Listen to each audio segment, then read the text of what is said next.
If you were intending to see the National Reconnaissance Briefing, that's over by the bar.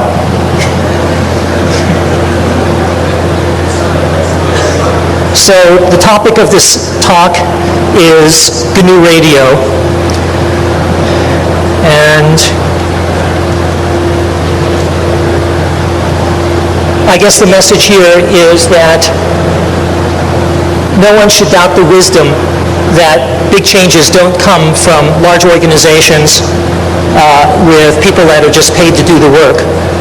But also no one should doubt that those changes don't happen and affect society unless lots of people adopt the technology that comes out of groups like this, something widespread like SSL.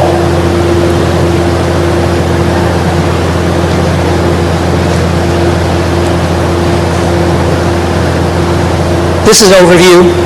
What I'm going to be talking about. It's pretty straightforward.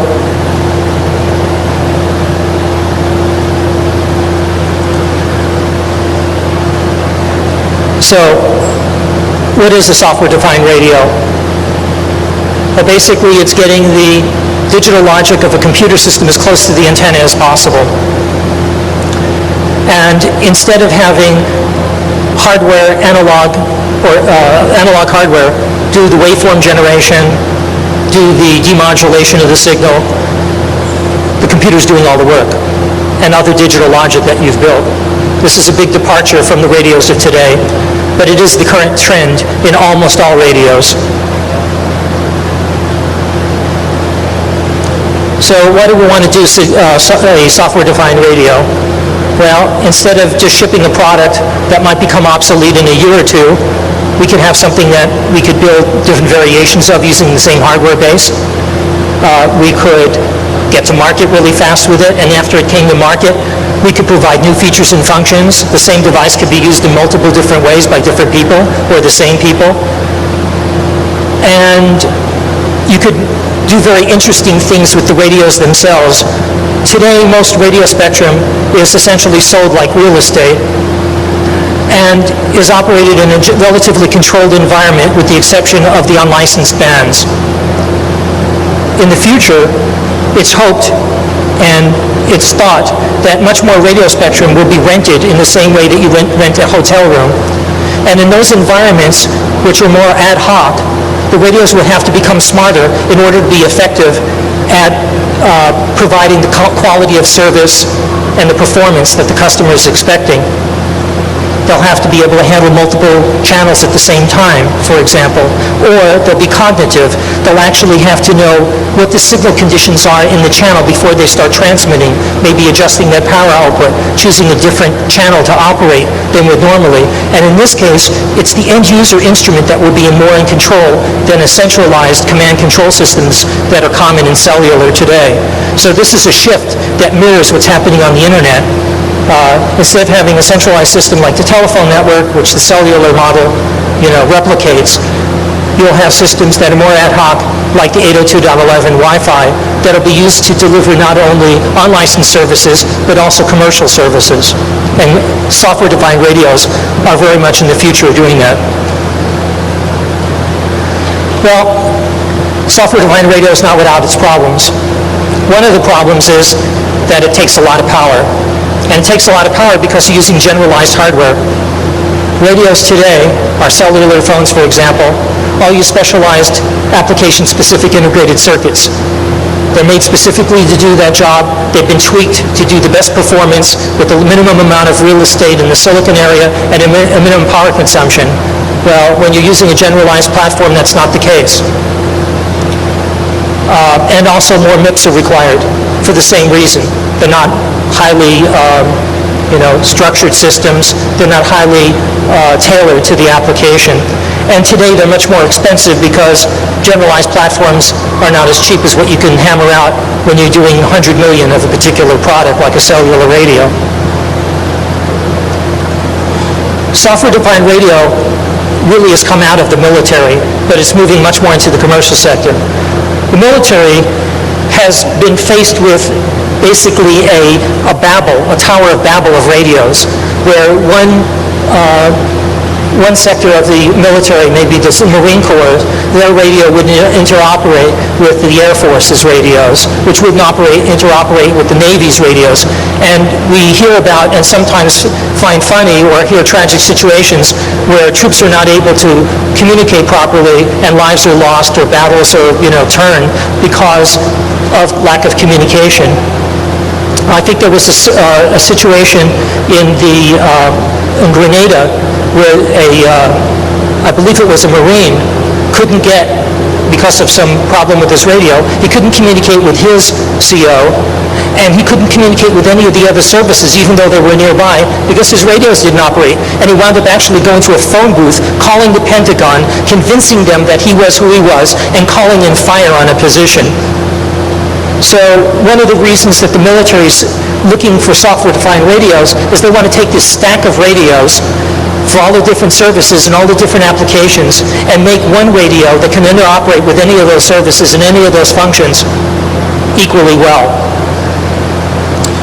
In the commercial world, cellular base stations, because of going from the current like CDMA1 to CDMA 2000 to wideband CDMA and all of the other flavors of communications modulation and communications protocols, the people who are building the cellular base stations are faced with forklift upgrades of that equipment because it wasn't made to be flexible, and they didn't know how the new equipment would be designed 2 or 3 years out, and it's really expensive to build base stations and deploy them.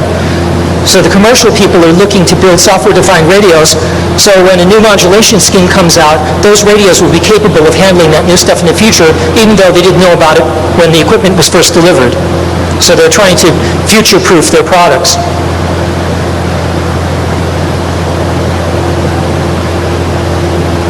Software-defined radio has not been as widely deployed in the consumer end of the market or the end user, but it is coming. The merging of cellular and PDAs and different wireless services are calling for a more flexible end-user device. Now, in general, I think those devices, when they're delivered from the cellular providers or the commercial providers, those providers will still want to maintain control of what's going on those radios. So the upgrades will happen basically through the network, and it won't be something that you can control. What the GNURadio project is targeting is the second, which is a software radio that's under control of the end user completely. Every aspect of the radio and its hardware is something that you can plug in, just as if you can go to go on pricewatch.com or at Fry's and buy a new board and plug it in or build systems from the ground up. We're looking to provide a capability of building radios from the ground up for those people that are smart enough at least to do that, and eventually perhaps even have consumer level products where they're turnkey, but they can be upgraded by just downloading software from some site that you trust. The first applications that we're targeting with the software-defined radio is in television, and I'll talk about that. And eventually we're hoping people will latch onto it and do stuff with Wi-Fi and other similar unlicensed bands, but also we're thinking bigger than that even. So the GNURadio is basically a free software package that you can download and you can experiment with. Right now, that package it's mainly to provide, I'll talk about that in a minute. I'll skip that. So right now it's basically aimed at geeks like ourselves. It's not a consumer level product. It's the kind of thing that you have to be a coder to appreciate or to use. But we're hoping to move that into the consumer, more towards the consumer market for things that are, easy to use. And it uses commodity hardware for the signal processing portions of the system. Right now that's commercial quality hardware and it's not cheap, but there's no reason it couldn't be made cheaper. So the vision, to be able to transmit and receive any signal of any modulation type on any band for experimenters and products to be delivered through this platform, and to expand software, or the free software ethic, into the hardware realm and especially into the radio area.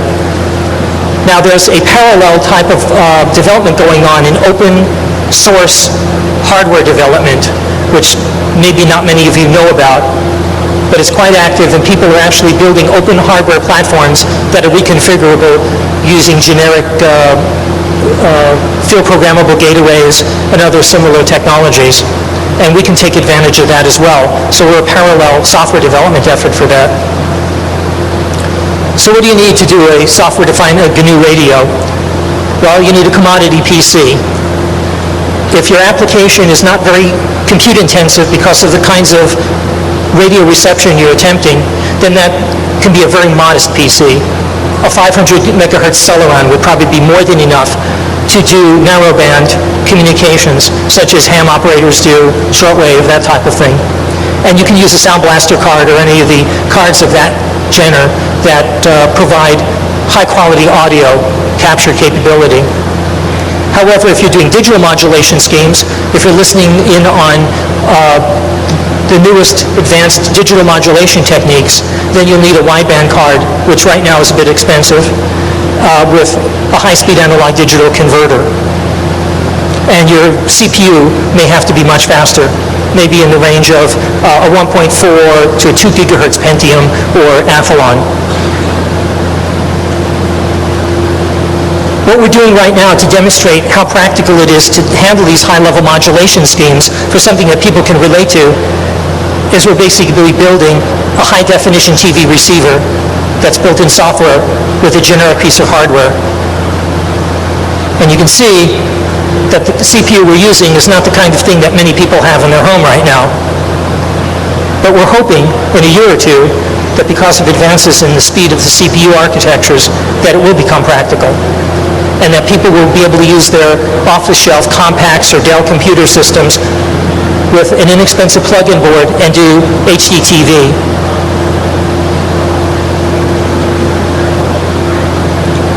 This is the kind of speed or amount of operations it takes, and the CPU-intensive load that it takes to do HDTV. It's pretty daunting. Everything today in the commercial market to do this in the consumer market are using application-specific integrated circuits that are fine-tuned to this application. They tweak them. You can see we're doing billions of operations here a second in order to do simple things like equalize the signal for the power output that's coming from a particular transmitter station, or doing a Viterbi decoding, which is a very basic operation.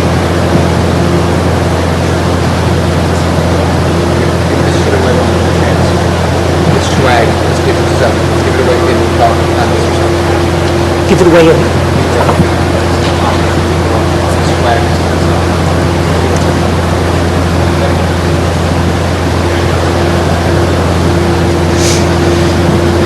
So some of the applications that we're doing, especially for the high bandwidth communications, are very amenable to using some of the parallel pipelined architectures that are common in Athlon and P4 computer systems.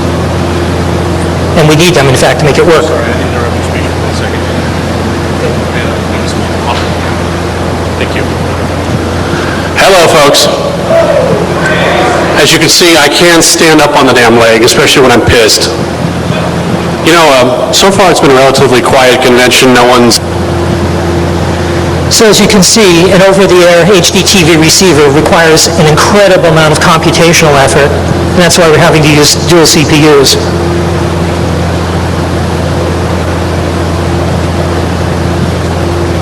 We think that the future is bright for software-defined radios in the PC. CPUs are getting faster each year, and you don't have to do anything. You just wait for the Intel to come out with a newer, faster chip. Specialized hardware somebody's got to work on. They've got to tweak it. If they have to do a die reduction or whatever operation that they're going to do to make it faster, requires an enormous effort, one which you don't have to do if you have a software-defined radio. So things are looking good. I think that single CPU HDTV capable receivers are probably not more than 2 or 3 years away, assuming that politics doesn't intervene. So here's the open source hardware that we're looking to build. Basically, it's a PCI or it could even be an external board on, for example, a USB 2, or even Ethernet. 100 megabit Ethernet would work fine too for many of the applications. And this board would have a tuner module. Right now we're using a cable TV down converter tuner from Microtune. It's about $20 in quantity, maybe $30 in small quantity. And you need pretty high-speed analog digital converters, but actually 25 megasamples per second is nothing. People are delivering 60, even 100 megasamples per second. You need an FPGA so that you can basically have the board do computation on it, offload the central computer, do the demodulation of the signal, first processing steps, and the central computer then can only has to handle the reduced load of a processed signal. And then basically a printed wiring board and some assembly and test. We think it could be built for $80 in quantity, and not high quantity at that. So we're certainly looking for people who want to come forward and help us design and build a board for this. If you want to find out more about GNURadio, here's your links. The open source hardware links are there as well. You might want to copy this down because none of this information is on your CD.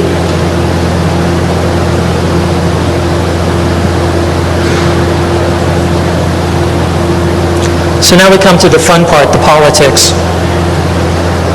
As people have talked about forever, people that regulate want to regulate more.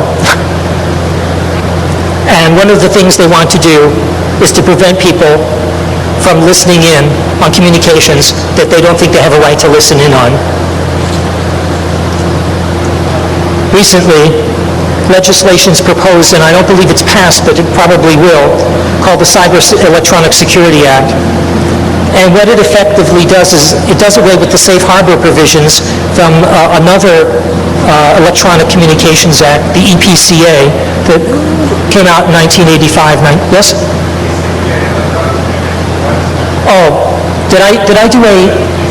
Oh, sorry about that. Thank you for correcting me. The EPCA.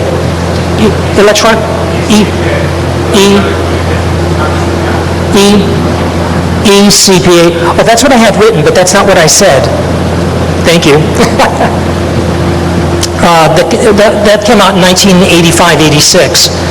And before, if you had a first-time offense, you weren't doing it for any commercial gain, and the end result is that you didn't hurt people by releasing information that you'd heard, for example, then it was a misdemeanor at most. But under the new provisions of the Cyber Electronic Security Act, even if you're a shortwave listener, even if you're not doing it for commercial gain, if you get caught, it's a felony and up to 5 years imprisonment. So this is heavy hitting. They're hoping to scare people out. I hope no one's scared here. The next thing that's happening is the Broadcast Protection Discussion Group, the BPDG. That's a mouthful. Basically, it's a self-appointed, obscure group of people in Hollywood and at some of the consumer electronic technology manufacturing companies that are trying to negotiate a consensus for any gadget or code that can touch what the studios release. What they want to do is to propose to embed digital watermarks and broadcast flags for transmission that all consumer electronic devices would have to adhere to and obey. They'd have to recognize and obey. This is very contentious. If the legislation's enacted, it would ban the sale of these devices in the United States. Now what's interesting is there's all kinds of commercial gear that has to do similar functions. Spectrum analyzers and oscilloscopes, test instruments for radio communications. What are they going to do about those devices? Right now, any consumer can go and buy a Hewlett-Packard test instrument. what happens when, and you can buy PC test instruments as well, spectrum analyzers with plug-in boards. What's going to happen when people say, okay, well, we won't call it a radio, it's a spectrum analyzer, and it's a soft spectrum analyzer, which you can upload new firmware into the FPGA to do. No reason you would want to do this. It would allow you to future-proof your product, add new features, functions, performance, whatever. So is the possession of instrumentation for industrial use going to become illegal unless you're licensed? Are we headed towards a time when PCs and all of the equipment and software that we would use as consumers is like what happened in the Soviet Union when typewriters had to be licensed? I don't know, but we seem to be headed that way.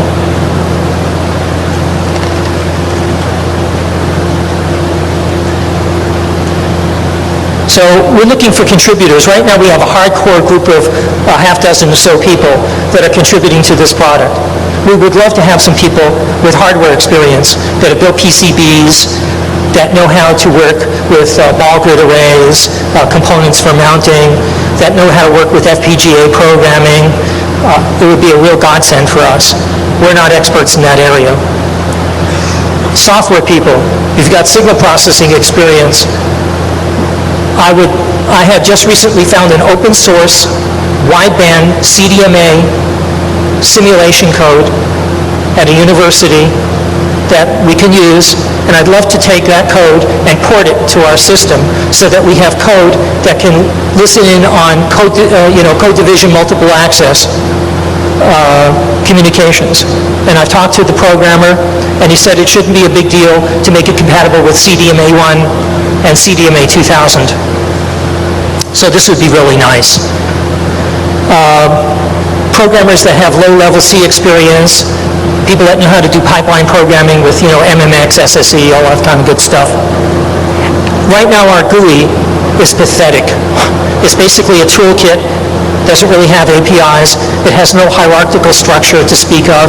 Everything has to be handled in the lower level code. And what we'd like to do is to convert this into a higher level application that people can just download plugins and install them on the fly, reconfiguration, those sorts of nice things that lots of code have. And we need people to help us do that. So the funding for our program was through donations from the Crypto Rights Foundation.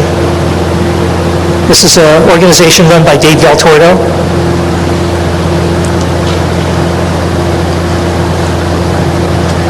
And I've got plenty of time here. It's time for some questions.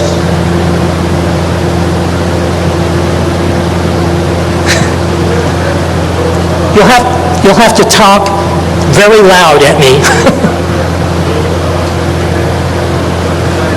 Scream.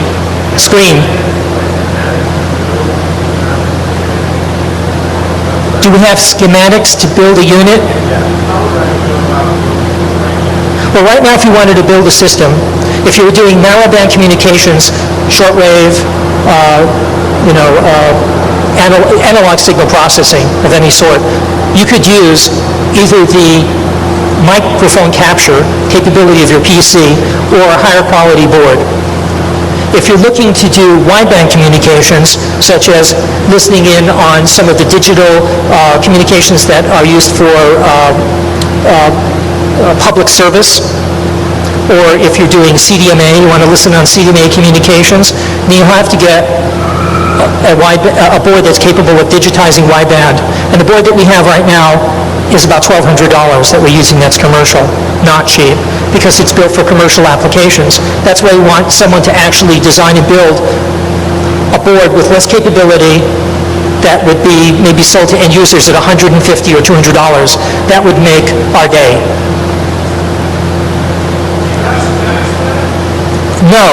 No, because we haven't built this. But we've looked at the other boards and see what's on them. The reason they're so expensive, the question was, do we have schematics? No, we don't. We haven't designed it. We want the hardware people to come in and do this. But we've talked to people that can do this. They've looked at the problem, people that have built boards similar to this, and they say, oh yeah, that's X number of man months or whatever to do the work, or man weeks. And they say, do you have the money? And of course we don't. So we're sort of a chicken and egg situation. We don't have the funding for it.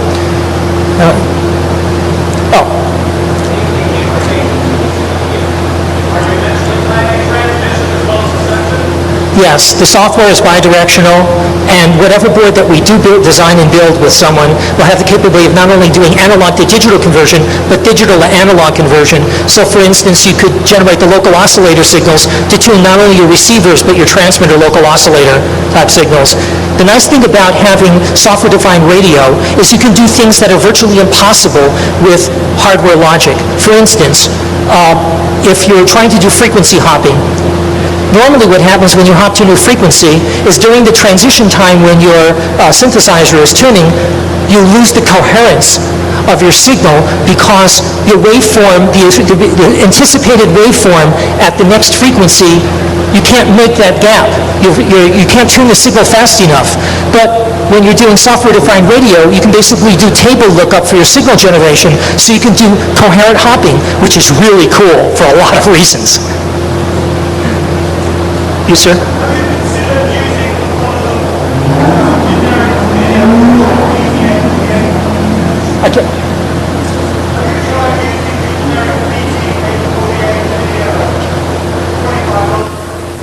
No, unfortunately, those cards, the ones that use like the question is, have we considered using the inexpensive generic TV receiver cards, the analog receiver cards? And the answer is no. And the reason for that is that there's processing that's done on those cards in the chip that in many cases cannot be disabled, that introduces signals we don't want, pilot tones and shifting, because it's trying to demodulate a video signal. And it's possible possibly to change those boards, basically jumper them or reprogram. And we've talked to people about doing that, but no one stepped forward to actually do it. So we don't know if it's possible. But we've looked at it because they're only $25 to $50. Although those boards are going away because almost all of them are going to ones in which MPEG decoding is being done on the same board, and even more signal processing is being removed from the control of the end user software.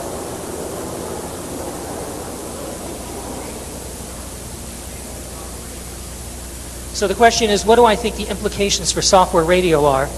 Well, what we're hoping is that in the same way that PGP sort of catalyzed the whole issue of privacy on the net, that software-defined radio will open up the spectrum for people to experiment with, to do things they could never do before, that it will encourage improved over-the-air communication security for the commercial systems, because people will be hacking in and there'll be everyone out there that can listen to their stuff that right now, you have to have a Harris $200,000 SIGINT receiver to do.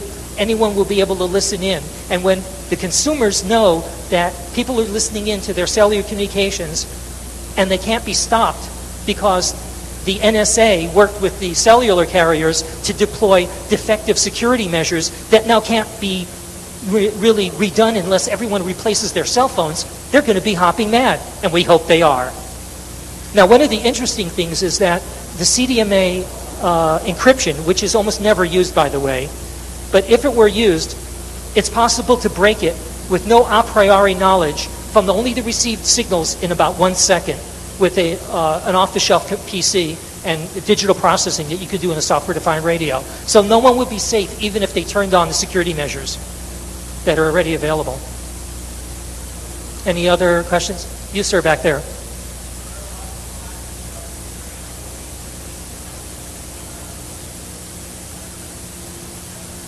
So the question is, are there a lot of patents that would be related to the kind of signal processing that people would want to do on this? And the answer is, I'm sure. There's tons of patents. And so that's always going to be an issue. But open source has often gotten around those issues very nicely.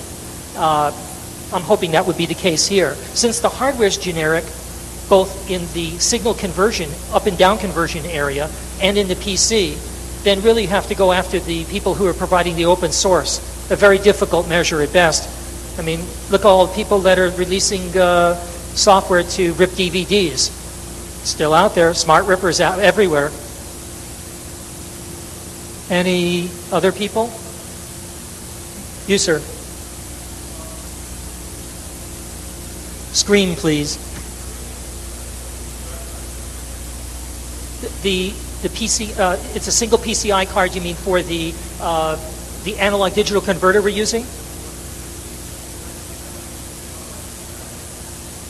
I'm sure that you could put a generalized CPU on a single card with an FPGA if you needed it for additional, horsepower, plus the analog digital conversion. So for instance, if you wanted to have a system with a passive backplane and have 20 of these boards or 10 of these boards going simultaneously, covering different parts of the spectrum, doing the equivalent of a digital radio receiver, like digital radio recorder, like you do a digital video recorder, it would be entirely possible to do.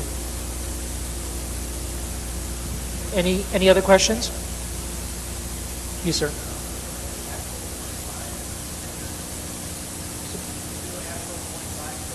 I'm not sure what that is.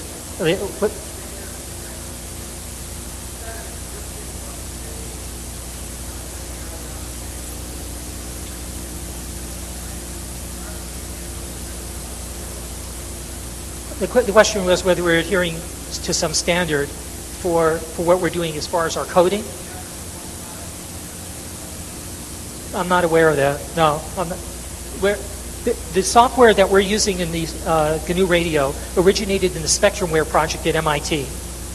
And the person who was the lead person, developer on that, is a guy named Vanu Bose. He has his own company now back east. And he's basically doing commercial development, military and commercial development of software-defined radio with this. And he's blessed our project. He really doesn't see this as competitive. He's looking for people to deploy these systems, to educate the public, and expand the entire marketplace for software-defined radios.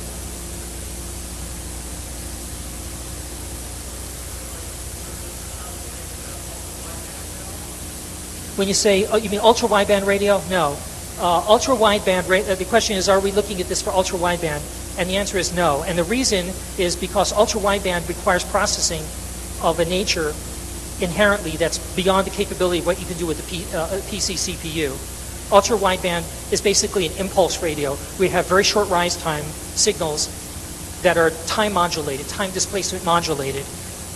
I think you need specialized hardware for that. I can't see ultra-wideband being done by software-defined radio anytime in the future. Now, maybe somebody smarter than me will find some trick that maybe a pre-processing step on the plug-in analog digital converter board. But then again, at that point, almost all of it's been done in the board, and maybe there's no reason for the PC anymore, except, basically to handle the data that comes off of it. You, sir.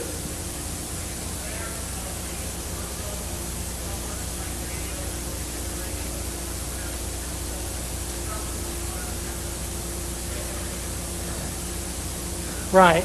There was Taper had a software-defined. The question is, am I aware of the amateur radio projects that have been targeting software-defined radio?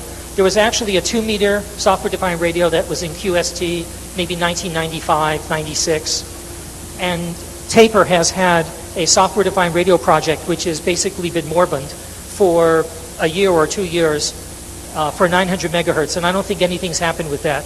This radio is much more. That's not the one you're talking about. No, I'm not aware of that. The microtune down converter that we're using tunes from 50 megahertz to about 860 megahertz. And it has a bandwidth of about 6 megahertz because it's made for a TV signal, which is really nice because it covers almost all of the digital modulation schemes one would use, like TDMA, like CDMA. They all fall within that bandwidth. Any other questions? The URL slide? For the resources, right.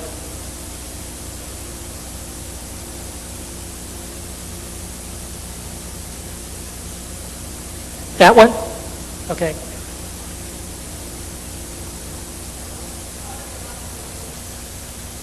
What's the target on the release? The source code is in release 0.4. It's now functional. Anyone that can code in C and C++ that knows how to do fairly low-level tweaking of code can now build functional radios, either for narrowband or if you have the hardware for the wideband. It's really straightforward, and it's actually simple to do. It turns out that most of the modules for the signal processing for various signal processing functions are already figured out. There's C code in the library, and you can just link them together to in series, basically like you would pipeline physical hardware to do the same thing. It's pretty straightforward, but it's not something that a consumer could do. You've got to be a programmer right now.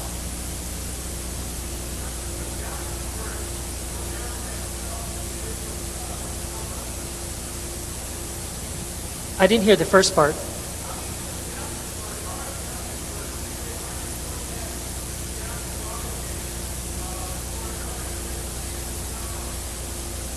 Oh, I see. Right. Well, you would certainly have to have a down converter for that frequency range tuner. It could be the IF output or intermediate output from a communications receiver or a ham receiver.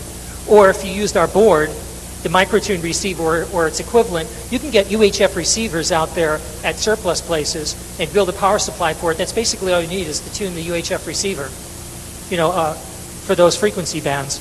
So if you're tuning 2 meters or 220 or 440, you could do that right now with those receivers. They've got the bandwidth, they'll do the down conversion, and you need just a filter to filter out the signals that are wider than the bandwidth of interest. And then you can put that right into your mic input of your PC. It'll work. People have done it. You can get it from the IF of a ham transceiver.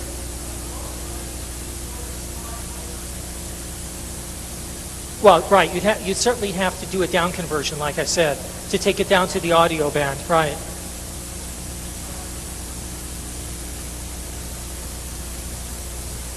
One more?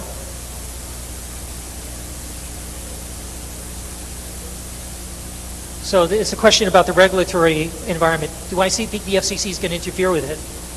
Yes, but they're going to have a difficult time because we're not pitching this as a radio. When this comes out, it's going to be a test instrument.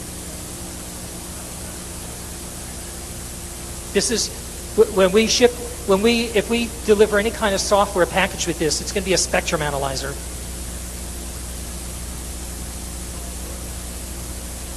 Well, broadcasting is a whole other matter. Remember, the software-defined radio is a software-defined radio. It's just the software portion of the system. The board that does up and down conversion and generates analog and digital signals is just a test instrument. It's a signal generator. It's a spectrum analyzer. And anything you put after that, that's what creates an RF device. And that's really up to the end user. There's all kinds of devices you can get from many ham sources that will up-convert and down-convert signals from our interface board. So the FCC is going to be faced with some real thorny issues because they've never before said that you can't buy an oscilloscope or a spectrum analyzer or a signal generator. They're going to actually have to ban end-user possession of those without license. I don't see that happening. I don't think they're going to go there. Any other questions? One more?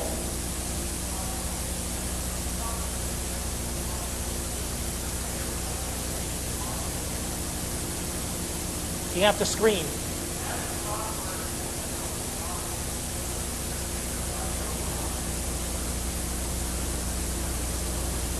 Still can't hear you, unfortunately. You want to come up here? Please, ask the question. I do want to hear you. Please, come up here. The fan's right behind me, and it's pretty noisy.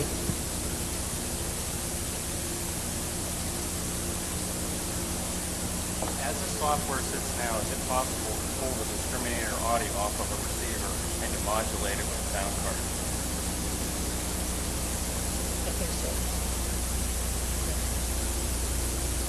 So the question is it possible to take the audio discriminator output from a receiver card and demodulate that signal? And the answer is yes, I think it is. It should be straightforward. And even if you have a wideband signal that's wider than the area of interest, you still have that area that you still have spectral content for the audio portion of your system that you can actually notch out.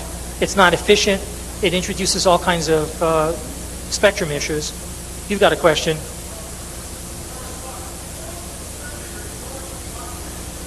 That's right. You've already demodulated if you have the discriminator. It is possible to take wideband signals, notch out with your device just the audio portion of the signal, and get something out of it, but it's not very good.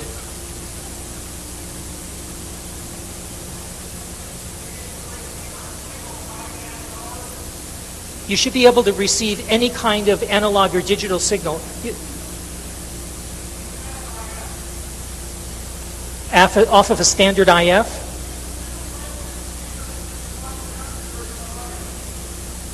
I believe the question is it possible to use a single sideband transceiver or receiver to do your demodulation of your audio? And I think that should be possible. I think it should be. Yeah. But the thing is, at some point, if all of your hardware has been, if your hardware is almost doing all of your conversion to your PC, then you're really not gaining much. You really need to get in earlier in the chain and do the signal processing. Otherwise, you're not adding much value to the process. I mean, right now, the high-end commercial communication receivers and ham transceivers have incredible DSP signal processing capabilities, and you wouldn't be doing much more than they would be doing. Really, the fun stuff starts when you can do wideband communications. Any other questions? Well, thank you for coming.